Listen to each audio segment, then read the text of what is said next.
So they asked me what my opinion on American civilization is. I said I think it would be an excellent idea. Hey, shh.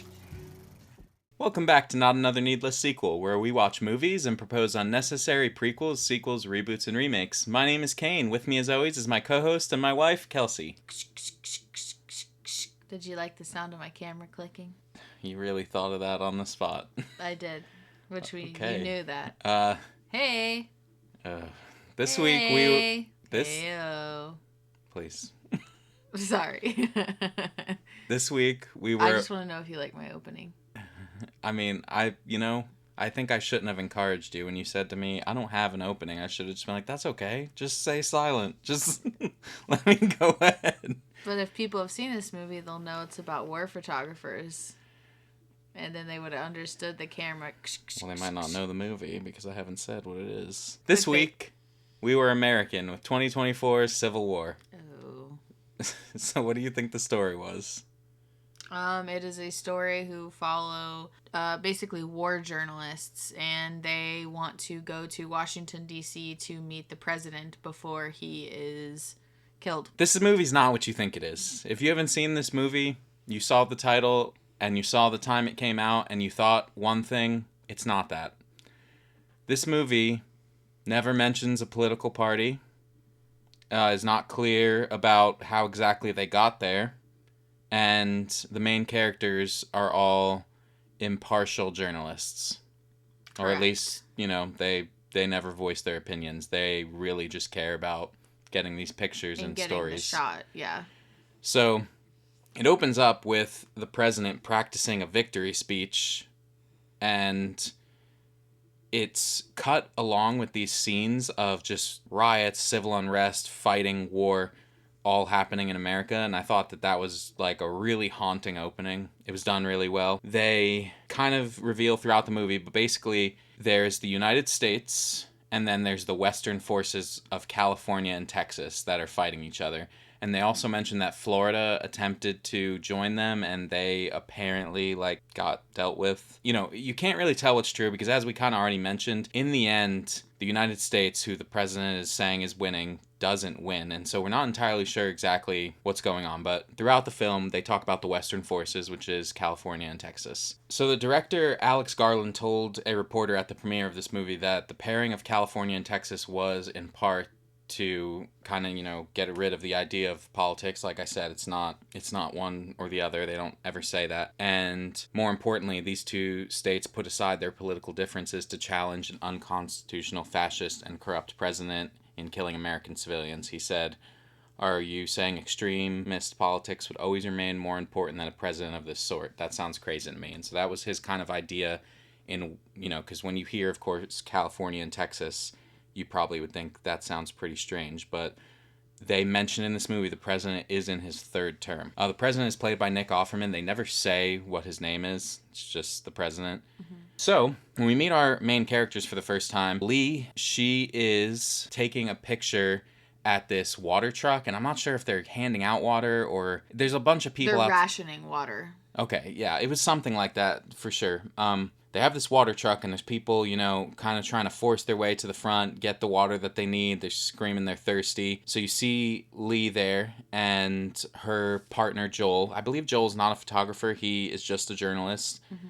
Lee is the photographer, and then there's a younger photographer there named Jesse who's also there trying to take pictures, and Lee kind of pulls Jesse aside when she sees that she's getting bumped around. Jesse's very inexperienced. Jesse gets hit in the face with a police baton. Oh, okay. I guess I didn't even, in the chaos, I didn't really see. She got up at the front of the water truck, and when the guy was trying to get people back, he hit Jesse in the face. Okay. They cut to a character on the side putting on a backpack, looking nervous, and then that person grabs an American flag and runs at the truck. They have a bomb strapped to them. And as they run by Lee and Jesse, Lee clocks it and she says, "Get down!" and pushes Jesse down beside the car, and somebody yells bomb, and yeah, that person runs into the truck and explodes, and Lee takes a picture. So this scene kind of, sets the tone even more that, one, people are willing to die for the things going on, and also it shows you Lee feels very indifferent about these things. There's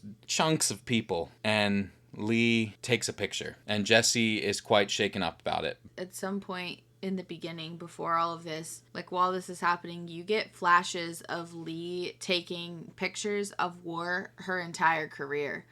So it's just something that doesn't necessarily get to her anymore. I thought those flashes before this bomb went off, not only was she had a history of seeing bad things, which is sad, but it set the tone for the entire movie. The entire movie never gets more comfortable than that, and the entire thing is impactful in that way. But Lee, though she is indifferent, she is shown to have like PTSD about it. Like when when you see those flashbacks, there are times where she's like just in this trance, and towards the end of the film, she has like a full-blown panic attack at the end.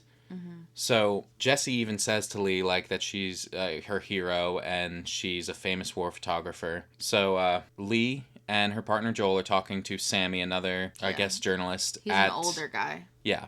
At this hotel about their plan. They plan to go get an interview and a photograph of the president. Apparently nobody has done that in months. It's something like 9 months, maybe? I don't know. It's a long time nobody has talked to him or interviewed him. Or seen him. Yes. And so they plan to go there, but they say they're shooting journalists on site in D.C., so it's dangerous. But they believe that they're going to be able to do it. Sammy decides he wants to go. They don't really want Sammy there. They say, like, you're old, you're not going to be able to outrun gunfire. And the following morning, when they're getting ready to leave, Jesse also shows up. Lee's upset about it. Joel says, hey, she had to start somewhere, and apparently they talked after. I will say that the older guy, Sammy, didn't want to go all the way to DC. He wanted to be dropped off somewhere earlier than that. But yeah, they're all four of them set out on the road. And a lot of the major highways are blocked, so they have to go around. Yeah, so they're driving, and you can see just the war-torn America. It almost looks like a scene, if you've seen The Walking Dead, how all the cars are piled up on the highway. It looks like that. It's actually shot in that exact same location. That scene that you're talking about where they're driving around cars is the exact same place that they shot the scene from The Walking Dead of Rick on the horse going down. Yeah. So the 4 lead actors spent most of the time in a car that had been rigged with hidden cameras and received as little interference from the camera crew as possible, meaning that they were forced to get to know each other and form a camaraderie very quickly. So as a result, the dynamic between the central 4 journalists is very real, and it's shared by the actors as well, because they do spend a lot of the movie in the car, obviously, traveling. Mm-hmm. One of the first stops they make is to get gas, and they're seeming kind of nervous about it, and rightfully so, because they get there, there's 3 dudes sitting outside with guns, and just every moment in this movie is so tense, and you never know what's going to happen, who's going to be hostile. Even these people, you have no idea why they're there, why they have guns. And they mention, wanting to buy gas, and it comes up that apparently, the US dollar's not worth shit because they have to offer Canadian money to get what they need. But also at this gas station, they go around the back and they see that these dudes have 2 people just hung up in this little garage on the side and say that they were trying to loot, and they're beaten, and the guy's like, we haven't decided what to do with them, so I could shoot them right now, or we can beat on them a little longer, let them go. And it's just the state of the world. Like, either way, they were gonna kill him. You couldn't even recognize this other guy's face. Yeah, and Jessie is super upset about it. When they get back in the car, she says, I didn't even take a picture. And she kind of gets into an argument with Lee, because Lee's basically just like, hey, tough shit, that's the way of the world, which is important because of the way things kind of turn around in the end with Jesse. So as they get to about 508 miles to DC, another thing that kind of shows the state of the world is they camp out just outside on just concrete, nowhere special, but they can just see gunfire just lighting up the sky all night long. And it's crazy that is just the world they live in. They don't seem surprised. They're not shocked. They actually go, they're like, if the gunfire's still there in the morning, we're going to go take pictures of it all the next day, which they do. Yeah. And so to immerse the actors in the movie, the production used full blanks for the gunfire as opposed to half or quarter blanks, resulting in a discharge that's as loud as real gunfire. And so, that obviously produces more of a real reaction. But yeah, the next morning, they are seeing this United States Western Forces skirmish, and again, it's just showing that this war has become so normalized and people are so violent. Like, at the end of this fight, they find a guy bleeding out and he's like, help me, and they just shoot him immediately. Because he was a part of the other side, the people that they were fighting. Yes. Yeah. Anyway, they eventually drive through this town, and it's just a weird town where everybody there is normal, and they're confused by it. They talk to somebody, and the person's just like, oh, yeah, we just try and stay out of it, which that's something that Jessie mentions about her parents, and so does Lee, that their parents are somewhere on a farm just pretending none of this is happening, which is crazy that, again, with everything that we've been saying about how the world is, there's just war in the United States streets. There's people out there that are just acting like it's not happening. Yeah, I do want to say, for times that they're in the car, you can intermittently hear the president giving a speech. Mm-hmm. And I think that that's another thing that makes the film so uneasy, is that you always feel this, like, undermining, threatening person because he's always claiming that they're about to win and that he's ready to accept their surrender. Yeah.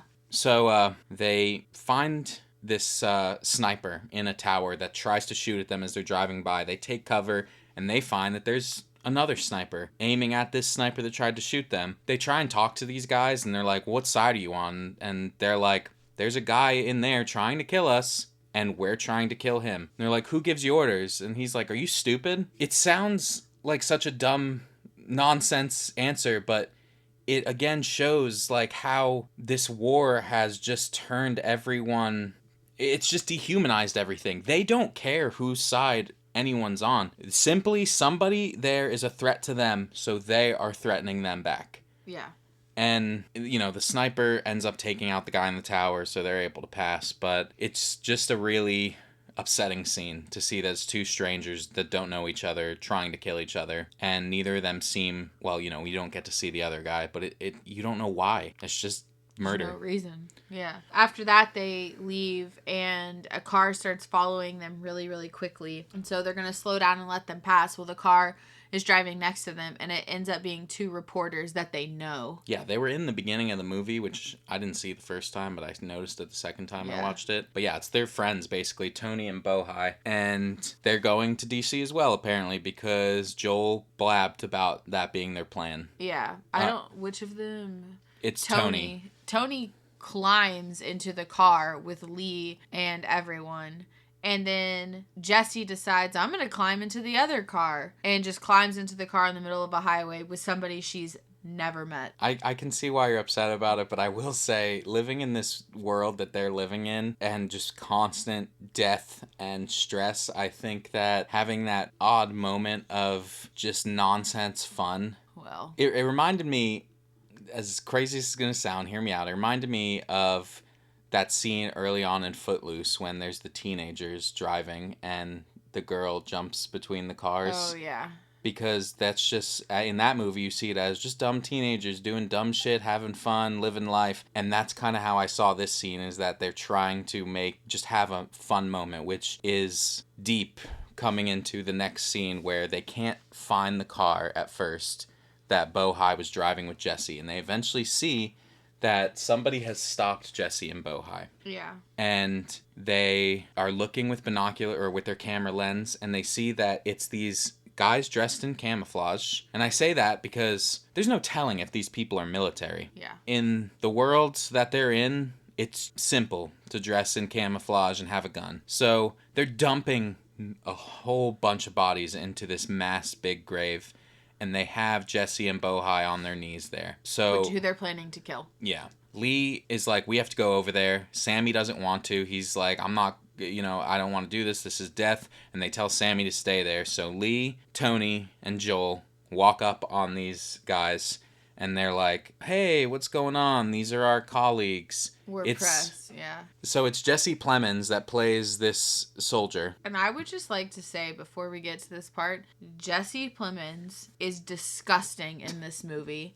Just like every other movie or show he's in. He's always a horrible person. Okay, I'd like to counteract that with Jesse Plemons is a phenomenal actor. He is. And I have not seen someone able to pull off being an asshole being so well. such a villain in scenes that are not, he's not like a Darth Vader in the roles he plays. He's not someone that's very clearly a villain. He's typically like someone that is almost normal at first, and then slowly you're like, oh, this motherfucker's cracked. That can't quite possibly be profitable for Frito-Lay. That's a good role of his as well, where he's not a villain. Yeah. So how do you know? Have you seen it? Yeah, I saw that movie. Oh, okay.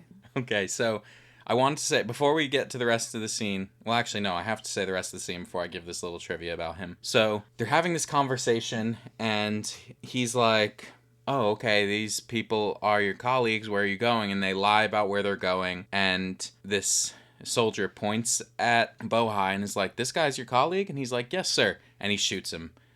And everybody screams and doesn't know what's going on. He's like, go ahead, talk. And Joel is trying to get out the words. He's like, please, like, it's not like that. And then he starts asking them, where are you from? And he asks Jessie where she's from. And, well, because Joel starts saying, like, we're American. He says, what kind of American are you? And I'm not even sure I still understand what exactly he wanted the answer to be, because could it be that he is on one side, either the Western forces or the United States, and he wants them to answer whoever is allied with them? Or it sounded, the interpretation I took was that he was a part of the government side, so he was not about Texas, Florida, or California. Yeah. Well, because Joel says, I'm from Florida. Oh, yeah. And he doesn't immediately shoot him, but he doesn't seem happy with it. And so I'm not sure. It's such a tense scene the entire time. You're just clenched up, not sure what he's going to do, because they don't have guns. Only he has guns, and he has another soldier with him. But the point is Tony says he's from Hong Kong. And he says China and shoots him. Yeah. And then after that, they're about to kill the rest of them, I think. Yeah, they're like screaming and begging, and he's pointing the gun at them. Yeah, and then Sammy drives the car into Jesse Plemons' character and kills him and his friend. But he also, in that scuffle, Jesse gets knocked into the mass grave with all the bodies, and then she's absolutely lost it in there. They all get in the car and they go driving away. But before we continue, I wanted to say, Jesse Plemons, he actually joined the cast just days before that scene was supposed to be shot due to the original actor dropping out. Obviously, he's married to Kirsten Dunst, and she recommended him to the director, Alex Garland. On his single day of filming, he intentionally avoided interacting with the rest of the cast beforehand and stayed in character the entire time. Obviously that makes it more hostile when they don't know him at all. Yeah. Obviously, I guess Kirsten Dunst had to really... Well, they probably did know him, like... Yeah, they know of him, but, it's not like he was like, oh, hey, guys, like, how's the movie going? Not like them. Like I said, they had to spend time in the car together. Yeah. And... Can you imagine him just coming up to visit her, like, a week later? Like, what's up, everyone? So nice working with you all. Hey. Yeah, I'd be like, never talk to me again. I mean, normally when you read, like, someone recommended somebody for the role, you're like, oh, one of these, hey? But he's so perfect for that role. I think it would have been hard, especially just because, like, he's going to pretend to, like, kill his wife. Yeah. You know what I mean? I think that it makes sense in that. But anyways, the third guy comes and starts shooting the car. They're driving, and, like, Sammy's like, I can't drive. And they're like, what do you mean? We have to keep going. And he says, I've been shot. And then you see he's just bleeding. Yeah. And, like, your emotions are so ramped up from that scene beforehand. And then he's dying. And or at least you don't know what's going to happen. Is he going to make it? Because he's been shot and you don't know where they're trying to get to. I knew he was dying. He was dead. Drive through, like, this forest on fire. And it's, like, the saddest thing that the last thing you see from an alive Sammy is he's just, like, staring outside with his hand on the glass at all the embers, like, flying through the air because they're just driving through this. Yeah, and also, like, when they get to the camp, it shows Lee and Joel and Jesse all split off in different ways and just mourn in completely different ways. Like, Joel's absolutely like, screaming. Yeah. Lee takes a picture of Sammy's dead body and then ends up deleting it and doing her own thing, and it's a lot. And at this camp, they hear that apparently the government's military has surrendered, which means that the Western forces are moving into D.C. And they're going to kill the president. Yeah, and so Joel is like, all of this was for nothing. Tony, Bohai, and Sammy died for nothing. So they end up going with them. You see the assault on the White House. It's just all out, they have tanks, helicopters. Like I said, the government's military has surrendered, but there's leftover soldiers that are do or die, and the Secret Service, and they're protecting the president. And it's just them taking pictures, trying to, document this whole thing, and everybody's working to get what they're calling the money shot, which is the president's death. Mm-hmm. During this... And Joel's big thing is he wants to ask the president and interview the president before this happens. Yes. So he has to be the first one there. Yes. During this, I have so much to say about this entire part. During the assault on the White House, Lee has a panic attack, and she just turns away and is just against the wall, and Joel has, his hand on her shoulder. Meanwhile, you get a total flip, and you see the opposite. Jessie is not like that anymore. Of all the moments that we've had in the movie where she has kind of had her own panic attacks and been freaking out, she's getting all these shots. She is in the action. And I would like to say, whenever you see Lee throughout the movie taking shots, she always stays behind the soldiers. She always stays in a safe area. She's done this before. She knows basically how to not get herself killed. Yeah. Jessie, on the other hand, will walk out in the middle of gunfire in front of other people to get these photos. So Lee is obviously more experienced. She's been a war photographer for so long. But yes, Jessie, there are a couple of moments during this finale where a soldier will grab Jessie and push her against the wall. And as they actually enter the White House, they tell her, stay the fuck out of our way. And she doesn't. Hold on. Don't jump to the end yet. I got a lot Even then, she didn't. Even after that, she wasn't staying out of their way. And then you can tell your part, whatever. So, as, they're moving through and taking photos, and this has been through the whole movie, I wanted to say how cool I thought it was, because Lee and Jessie have different cameras. Anytime Lee takes a picture, it's in color. Anytime Jessie takes a picture, it's in black and white. And the movie is kind of broken up with that. In the middle of scenes, you'll hear the camera, click, and then it'll just freeze frame and show you the photo that was just taken. I do want to say, yes, that's cool. But prior to them entering the White House, they get these cars. These cars drive out, and the military and there's two other war photographers there, and they're all racing to get the shot of the president. They go to the cars with the soldiers, and Lee is actually the one that's like, no, we need to go into the White House. That's where the president is. He's not in those cars. And she just completely flips gears and is taking photos again. She comes out of her panic attack, and it's job mode. Yeah. That is, I guess, how PTSD can affect people. Yeah. So they get into the White House, and there's this hallway that they're all in. And again, they're taking photos, and they're in a firefight. The Western forces are shooting down this hallway to this single doorway, and there's Secret Service there, and the Secret Service are leaning out and shooting. And so this, the photographers, or Lee is running between, each wall and getting pictures at certain moments of, the whole view down. But then at the same moment that somebody leans out the door, the Secret Service member leans out the door to shoot, Jessie steps into the middle to take her picture. And I will say, this entire time, Jessie has been standing in the middle of the firefight, not moving and not doing what Lee does. You can tell the differences in their inexperience. And I think for me, this is what angered me in the movie. It was newsflash. Lee jumps in, tries to save, doesn't try. She saves Jessie and takes a bullet to the chest and just falls to the ground dead. Before we get to the next part, I saw this coming from a mile away, and I was immediately angered.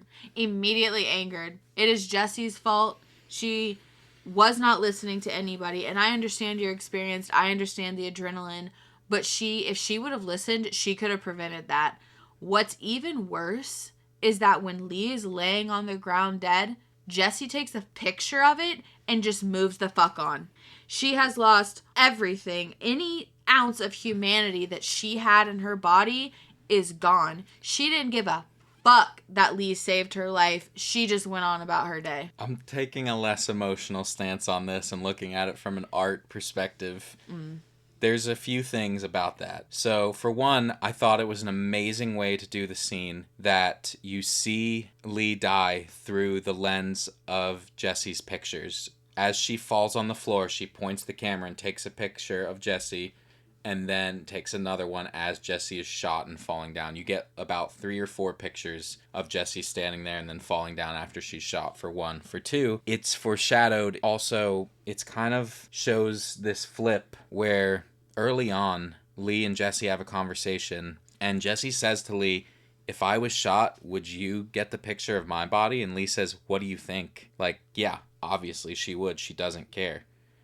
But then you see that turned on its head with Jesse gets the picture of Lee's body, and you wouldn't expect, with the attitude that she's had so far, that Lee would have stepped out of line to help Jesse and save her. It's just, again, it feels like the characters flipped personalities almost in the end. Not that Lee didn't have PTSD the entire time, but I wouldn't have expected the Lee you meet in the beginning to save anyone like that, and you wouldn't have expected the Jesse you meet in the beginning to take the picture of her body. It's Jesse's fault Lee died. Sorry. Lee says something early on, too, about warning. You know, when she took these war pictures in her life in other countries, she thought she was sending a warning home to not do this. But then, as I've said through the whole film, and as you see with what happened to Jesse, it's like war has become like addictive and dehumanizing. And Jesse mentions, you know, I've never felt so alive and also so scared. She says that like a day before this happens. And so she's become like this adrenaline junkie, continuously trying to get her next hit and jumping into this line of fire, putting herself in danger, which, yes, does lead to Lee's death. So eventually they move in on the president. There's like an aide there that tries to negotiate his release. They shoot her.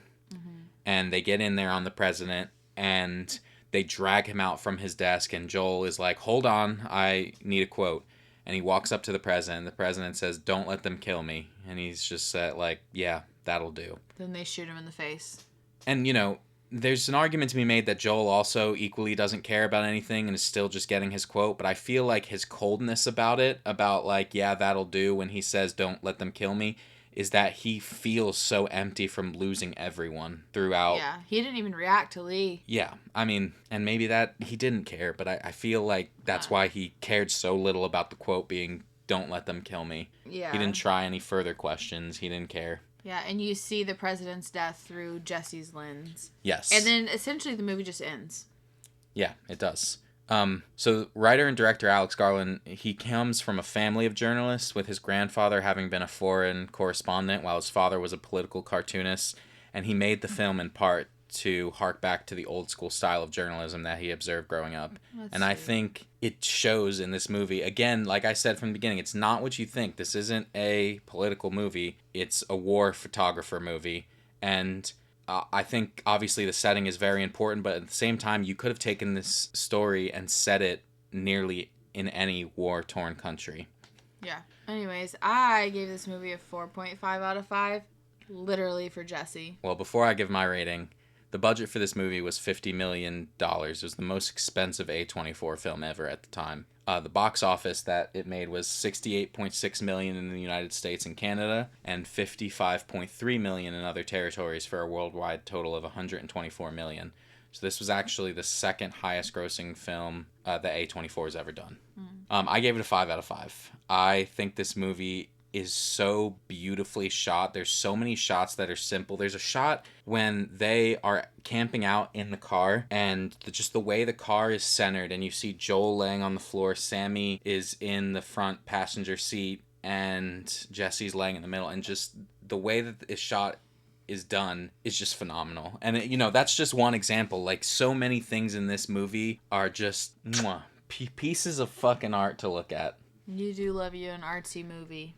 It's an amazing film, and it's so emotional. And it is a very emotional and well done. I literally only took a half a point off because Jesse sucks. I'm not gonna lie. I think Jesse's just becoming what Lee was, and that's not what you probably want. I don't think that's what Lee was, though. Did Lee not take a picture of Sammy's body? She did, but she deleted it. Or what about when Lee is shown a flashback of her taking a picture of that guy with a tire on him being set on fire that's looking at her like, you're not gonna help? I mean, yeah. We can move on. Beep, beep. I feel really uncomfortable playing any kind of game or trivia with this movie, but what I have here is 5 states and 5 mottos, and you tell me which one you think goes with each. Okay, do I get to see the mottos? Yes, they're right there. I can read them for everyone. In God we trust. Friendship. Let the welfare of the people be the supreme law. Eureka. And justice for all. Okay, so California. Let the welfare of the people be the supreme law. No. Okay, hold on. Justice for all. Friendship. No. What is it? It's Eureka. That makes no sense, but sure. Eureka is, I've found it in Latin. To be fair. Like the gold rush?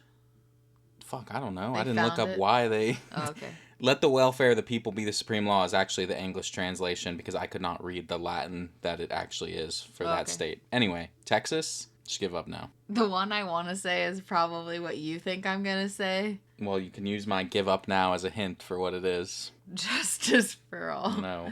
That wasn't what I wanted to guess. My original thought was in God we trust. No. Let the welfare of the people. Nope. It's friendship. That's their state motto. Okay. Okay. Yeah. Florida? Let the welfare of No. I don't fucking care. It's in God we trust. Of course it is. 4. You got this one. It's Missouri. Is it let the welfare of the people? Yes, it sure is. And then the District of Columbia. Justice for all. Yes. That makes sense. Okay, wow. Good one. Awesome. Awesome game. I love it here. Just because you lost, don't be mad because last week you got to win every answer and now you've lost. Anyway, What is your sequel? My sequel is called Civil War. Okay. Okay. Okay. I'm going to tell you my original idea, and then I changed it to this because I did some research at other Civil War touring countries, and there's not as many as you would think. Yeah. You know, most of the countries I looked up, aside from Greece, were more third world countries and not, you know, I would say industrialized nations. Okay. So my original idea was something similar, but use a different country. This is my sequel. The movie's going to start with someone walking through a post-battle area full of peoples with dead bodies, things that have been exploded, etc. Mm-hmm. Someone sees a camera, and amongst them, a war photographer who is caught in the crossfire. They take the camera. The camera is brought back to the family of the deceased, who end up getting rid of it, and a young adult picks it up along the way. The young adult starts to process the camera film because the family never got rid of it, and you see their pictures of the war. And then you get flashes to the war because all of the photos are in black and white, and you get flashes to the war, and you realize it is the actual Civil War that occurred in America in the 1800s from the photos. And so the photos, I will go back in time and kind of show you that through the photographer's eyes. Okay. Because they were taking the photos. I think that portions of the movie, just like the pictures, should be in black and white. Yeah. Well, they'd be that weird brown fucking... No. sepia, right? Yeah, exactly. So that, but I think throughout parts of it should transition to color so you could, I mean, if somebody was really a Civil War fanatic, they would be able to tell the difference between which side was which, but I also think color would help other people who don't know about history. So you realize it is the Civil War, and at the end, like, the photos have been shared amongst generations along with this camera being passed down amongst generations of a family, and the last thing is you are in the house of a family with a girl who is gifted the camera, and that girl turns out to be Lee. Oh. Setting her up for it. Setting her up for why she wanted. So a prequel. A prequel. Okay. I did a prequel as well. Oh, my. Mine's called Civil Unrest. Oh, okay. So it starts off with a frame that says 776 days until the Western forces claim victory. We open with President Offerman, because they never gave his name, so I just called him. You know, it's the same president, obviously. President Offerman announcing his third term, thanking the House member who introduced the resolution to amend the Constitution, allowing him to be elected to a third term. This is followed by several broadcasts from around the world in different languages discussing this event before we meet our main character.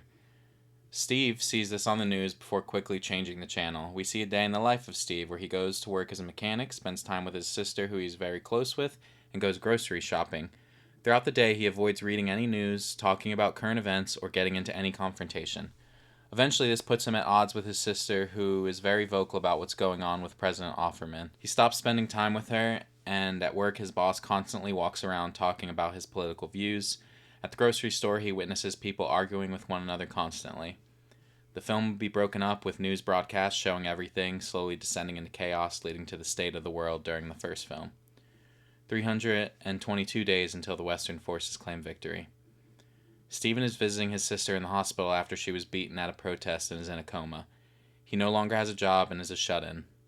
Still ignoring the news and what's going on in the world, he doesn't know the specifics of what's happened to his sister as he had not talked to her for nearly a year. 259 days until Western forces claim victory. Stephen is in the hospital trying to move his sister, still unconscious, as bombs and gunfire constantly go off outside. Stephen has continued to ignore the world and doesn't know the specifics of what's going on, but is just trying to move his sister to safety as the hospital staff has all evacuated. But he gets blocked in as armed forces enter the hospital and stop him from leaving. Stephen complies and follows the orders being shouted at him. 260 days until Western forces claim victory. In the early morning, as the sun is rising, we hear gunfire and screaming in the hospital as the armed forces in there have begun executing patients one by one until we see Stephen covered in blood, shaking with a dead armed gunman in front of him and his sister behind him. Stephen's eyes are empty, but as he hears call-outs of armed men calling for their downed man and heading his way, Stephen picks up the gun. The end. Ooh. So I think it's important that I want to, again, not focus on any specific side or make it clear who was attacking exactly, just like, this film did, where you're not sure who's who. But my point is to show the viewpoint of somebody who attempted to stay out of everything and ultimately was forced into it. Yeah. And, like I said, cutting the movie up with both news broadcasts and just blank black screens that say how many days until Western forces claim victory, which is basically the end of the Civil War movie. I would assume that they, after killing the president, claim their victory. Yeah. Anyway, that's all I got. That was good. I liked it. Thank you so much for listening. We do so appreciate it. If you want to talk movies with us, you can find us on TikTok, Instagram, Letterboxd, Threads, and Blue Sky. We are NansPod everywhere. NansPod. If you'd like to vote on whose sequel idea was the best, come by our YouTube channel for the polls, or let us know your idea across our socials, or you can reach us at needlesssequel@gmail.com. Links, as always, will be wherever you are listening. If I could ask you for one thing, it's to share our show with someone and leave us a review. That is how we get new listeners. Of course, I also ask that you come back for more Needless Sequels. Next week, we are watching The Hitchhiker's Guide to the Galaxy on Hulu. Today, I want to close with a line from Mewtwo in the Pokemon movie. I see now that the circumstances of one's birth are irrelevant. It is what you do with the gift of life that determines who you are. Take care of yourselves, everyone. We will see you next week. Bye!